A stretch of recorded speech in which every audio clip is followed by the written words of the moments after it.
আসসালামু আলাইকুম।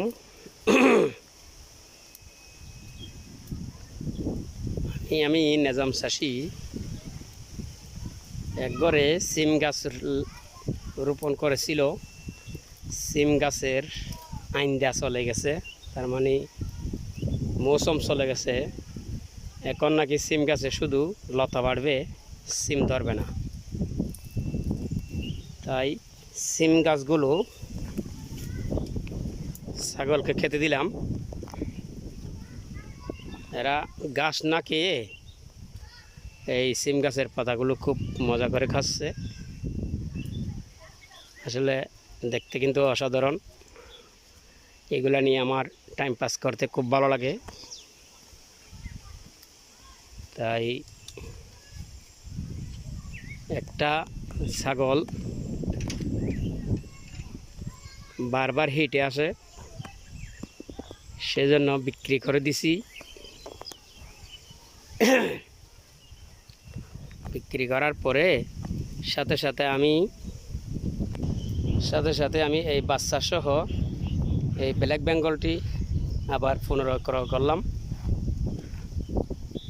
দোয়া করবেন, দেখি এইগুলো নিয়ে আমি টাইম পাস করি। বেকার মানুষ, বসে বসে তো খাচ্ছি, আলহামদুলিল্লাহ, আল্লাহর রহমত। এর পাশাপাশি আমি এই ছাগলগুলো নিয়ে টাইম পাস করি, এগুলো পুষি। মোটামুটি টাইম পাসের জন্য আমার খুব ভালোই লাগে এগুলার সাথে।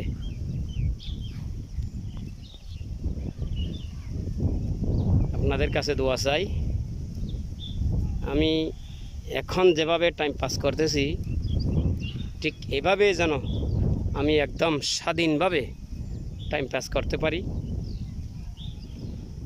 আসলে